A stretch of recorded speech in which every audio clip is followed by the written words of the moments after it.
Steve, are we comfortable saying that the Denver Broncos are the best team in the AFC, and they solidified that with a monster win over the Green Bay Packers? Steve, this is 11 straight wins for Sean Payton, Bo Nix, and the Denver Broncos. They've won a variety of ways, by the way. Defense has been good. Lately, it hasn't been as good as they usually have been.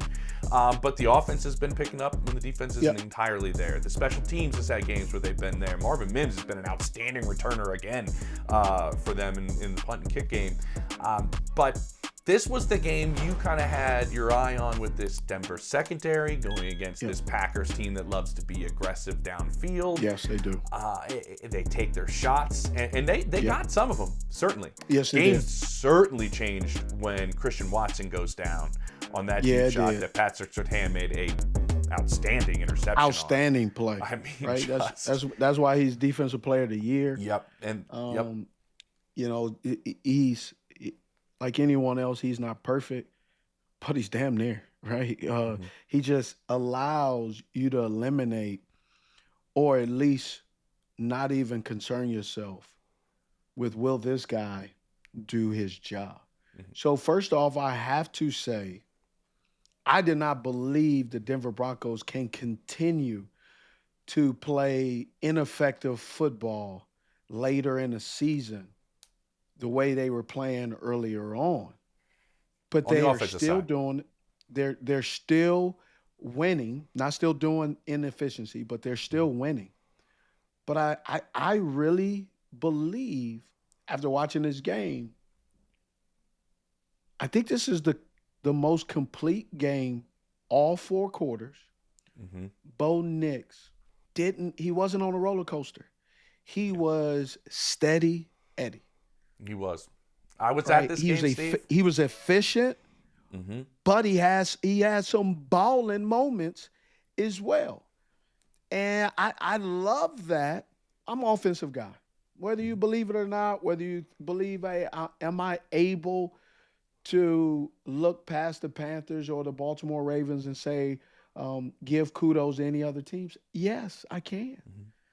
And, you know, we did a pod earlier in the year, and people were getting in the comments saying that this hasn't aged well. You're right. It hasn't.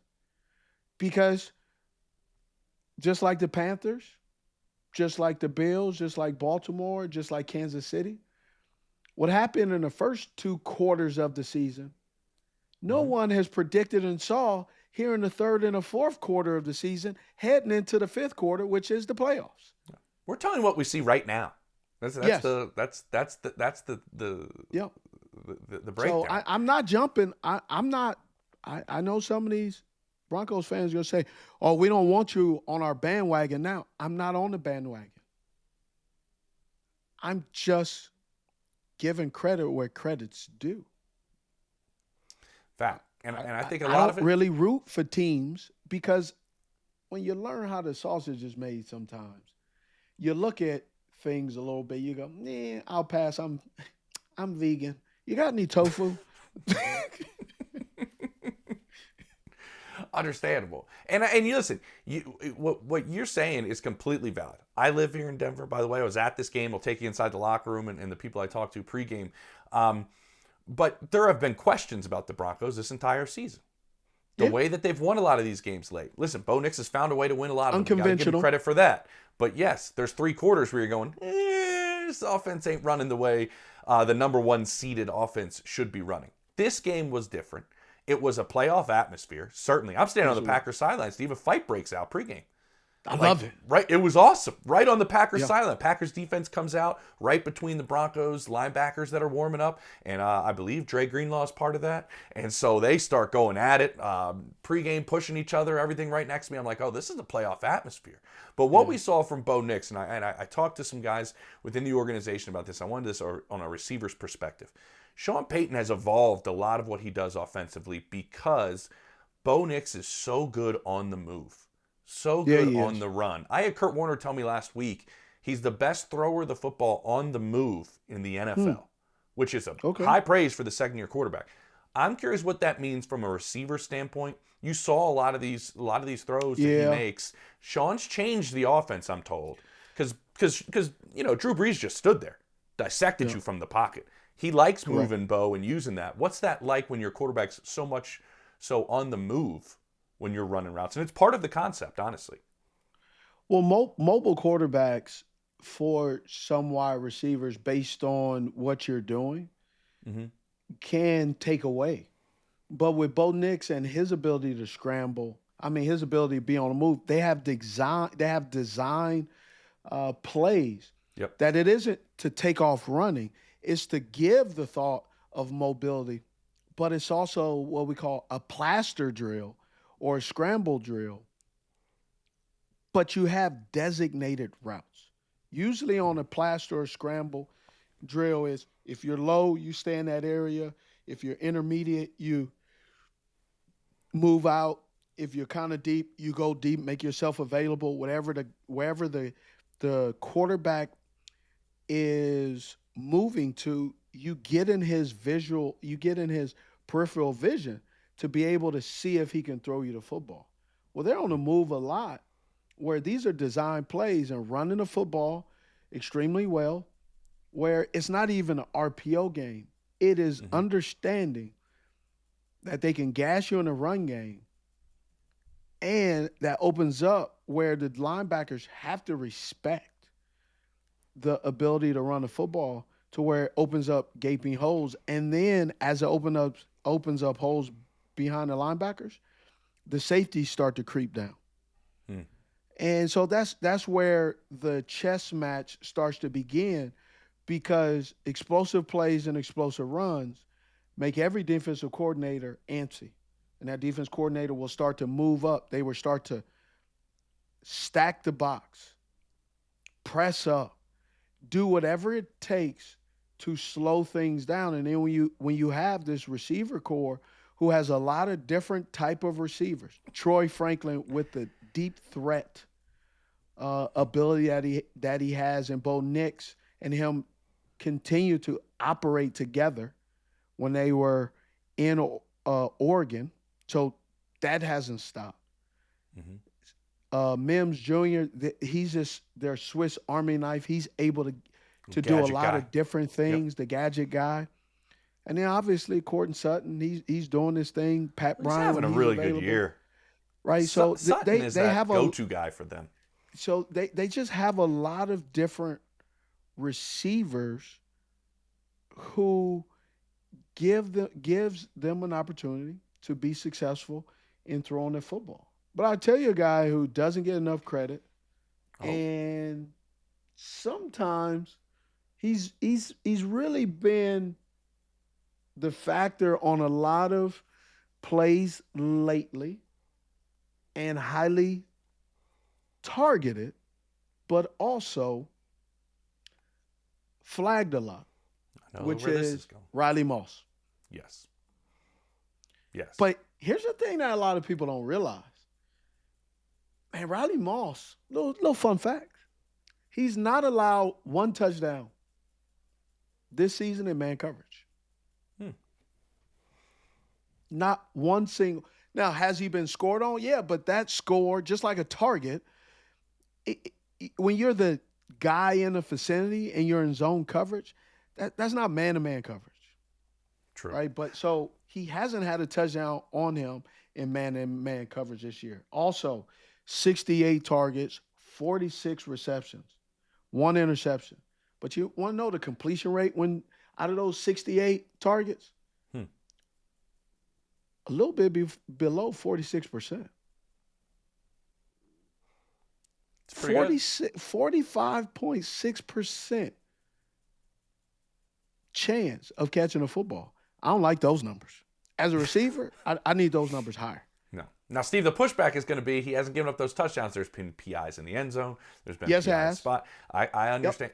Yep. He does seem to have, and people in Denver think this, that there's a little bit of a target on his back. My understanding, being on that Packers sideline pregame, that they obviously knew that, and they were going to go after him, and they were going to go after him deep. Now, this isn't a slight to his play, though, Steve, because he's playing opposite of the defensive player of the year. Yes. Yeah, so it's like, who else are you supposed to target? Yeah, it's like, hey, man, we're not going over there. We're not going at 2. Like, we're going to tell you right now. but just watching his games, man, he's really good, right? He's only had week 2, 90 yards was put on him. The Cowboys week 8, only 79 yards against the Texans, against Nico Collins, who's not no slouch, 65 yards. But man, against Kansas City, 3 targets, 3 receptions for 27 yards. Man, he got 12 week 3, he had 12 targets, 4 receptions for 65 yards. And he shows up in a run game. Let me show you a play of just Riley Moss showing up in a run game, because we know he's getting flagged, but understand he's super aggressive. He wants to show people that he's an all-around corner who's not just a guy who's going to be physical and handsy, but he's going to come into the game and do what he needs to do. He's up top. And look, just wants to make sure that he's present. He makes that play by having his presence on the outside, right? Sitting there, engaging the wide receiver to where the wide receiver now is jolted back. And now that by seeing that, the running back knows he can't go inside him because the wide receiver, leverage-wise, back inside. Yeah, leverage-wise, it's not going to work. So, however, with Riley Moss, he is called for a lot of flags, and here's one of the reasons why. People don't want to say this. Now, I use Simply Safe. I got a new place, and I'm sitting here, and I go back and forth. I'm always somewhere, but I'm never really at home on a consistent basis. And I really love Simply Safe because there's no contracts. You can cancel at any time. But I love on the app, you can utilize and see everything that's going on. It's just not there to secure and have security for your home. It also prevents crimes from happening. They will get on the horn and try and will get those bad guys out of the way. But the biggest thing I love about Simply Safe, when you're traveling, one of the biggest things I love right here, they got a water sensor. Now, what is this water sensor? Like, Steve, what are you talking about, a water sensor? Here's what I love about the water sensor. They have this little old gadget. And this gadget, you just take it and you sit it on the floor or by the toilet or under the sink. And if a little bit of drop of water comes out, it just doesn't beep at the house. Because beeping at the house and you're not home, that doesn't work. But right now, you can get an alert. And by getting an alert, you can have somebody come in and it prevents a lot of damage. Some of the biggest issues right now in winter is pipes freezing and all of a sudden you've lost. Getting robbed is one thing, but losing everything you own and worked hard for over some water damage, that's something that you don't want to do.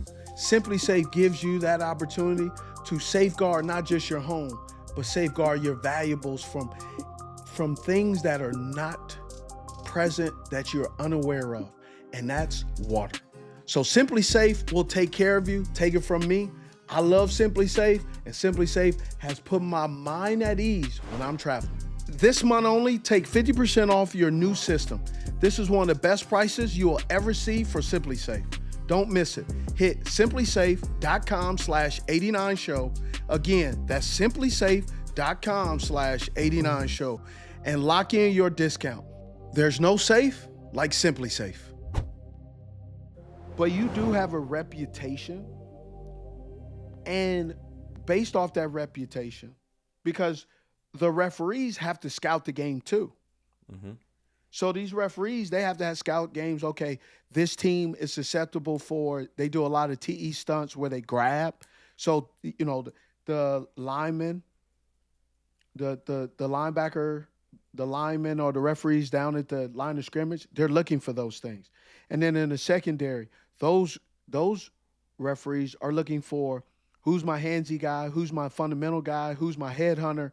Who's this? So they have their list of guys. And Roddy Moss is a guy he's very handsy. I believe that he plays a lot better pressed up. I think when he's back in coverage, that's not really his forte. And some of the pass interference calls have been because he's on off coverage. And he doesn't do well. He opens up too early, commits too much, and then he tries to slingshot or he gets handsy to try to slow the defender down.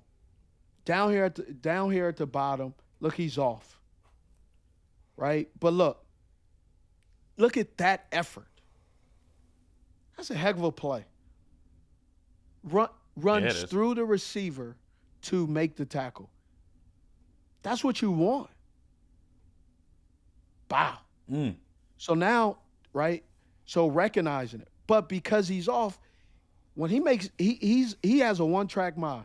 He's a type of defender or personality where when he is going to do something, he goes.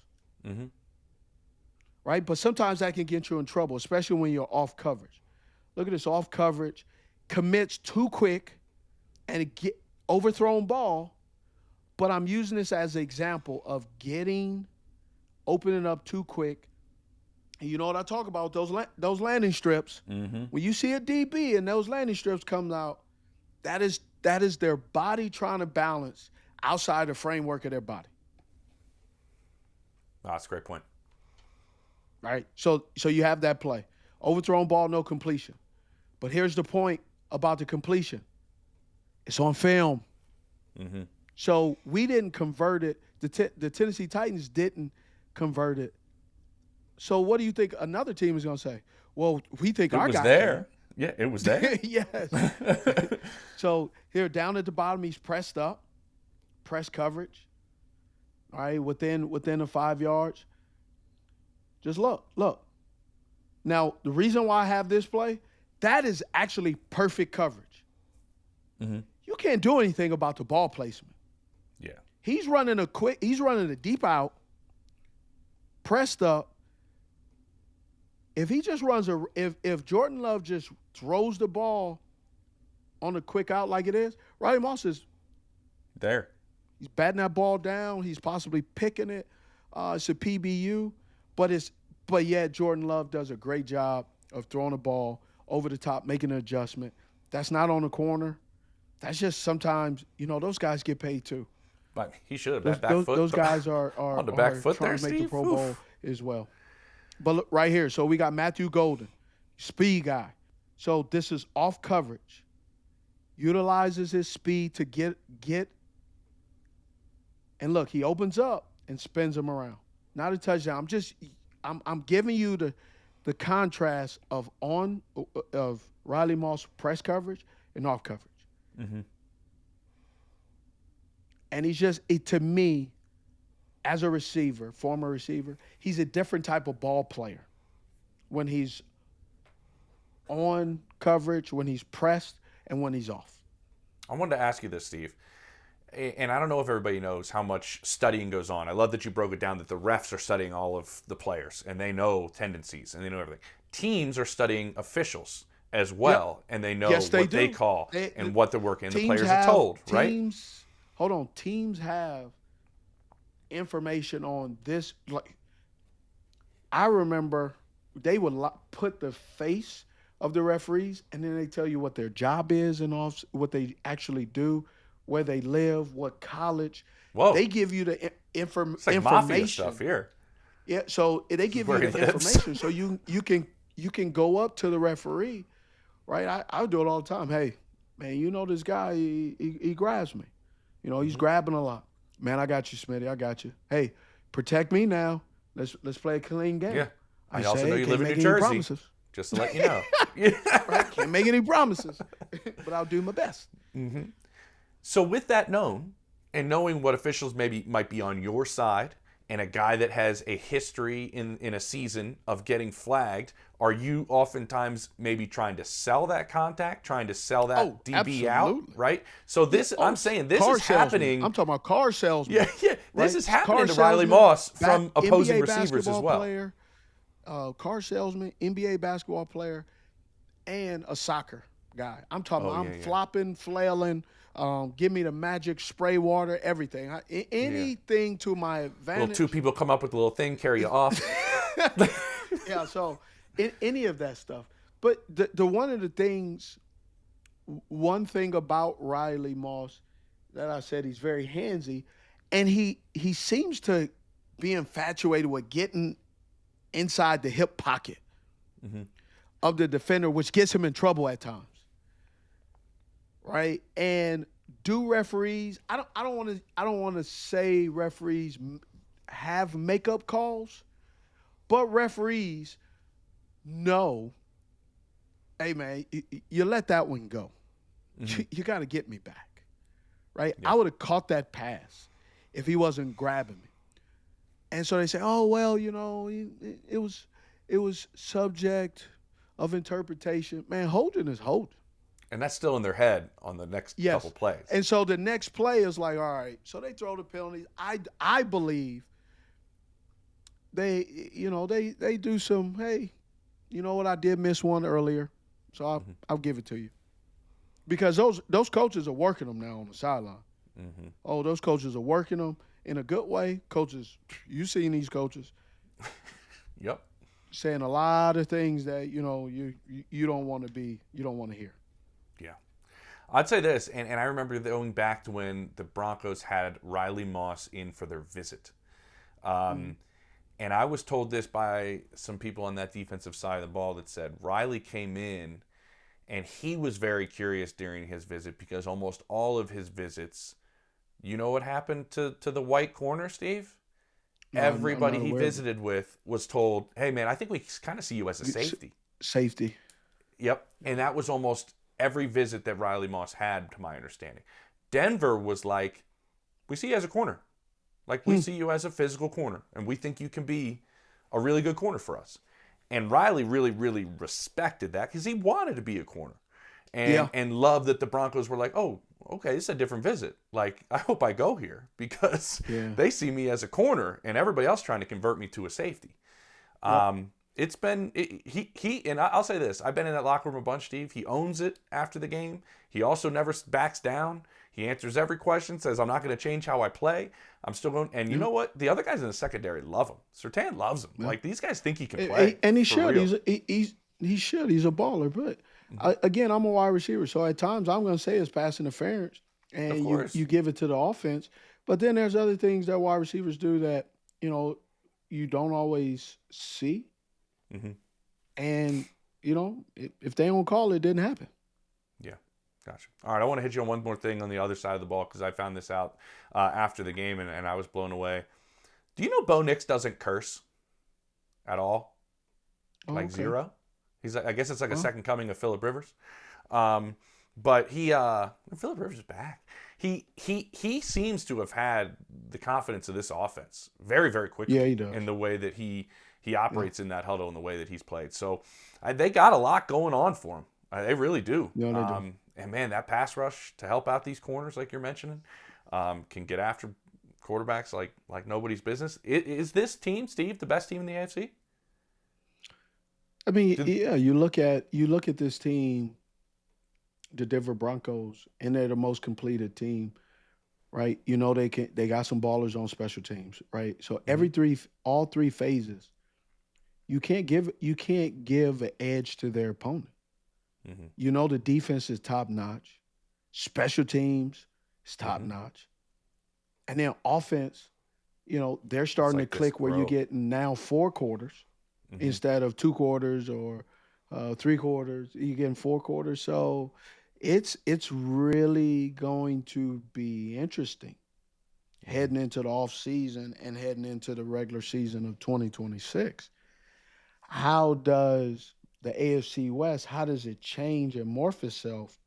Because now you got the Denver Broncos sitting at the top. Los Angeles Chargers they've Ascending. been riddled with injuries, but they're getting back healthy. The Kansas City Chiefs, right? The Kansas City Chiefs, big off season. And then, I mean, obviously the Las Vegas Raiders, they got to figure out what they're going to do. But it's very interesting to see that the Denver Broncos are the team to beat.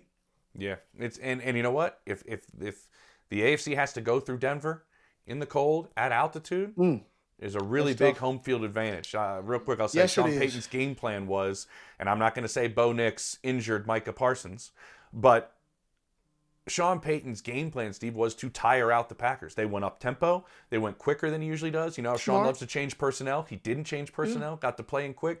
Get these guys that love to get downhill tired. Fourth quarter, whole team's looking over there. Sean told them all, hey, go look across the field right now. They're exhausted.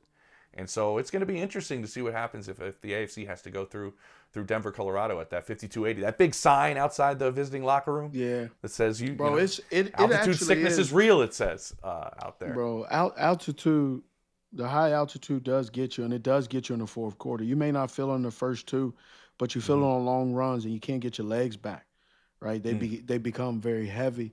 You start to lose focus, concentration, all that stuff. You know, coaches always say, if you played any kind of sports, especially back in the day. And I don't think they really say it today as much, but back in the day, fatigue makes a coward out of you. It really does, right? It really does. A coward. Get your orange slices at halftime. Yeah.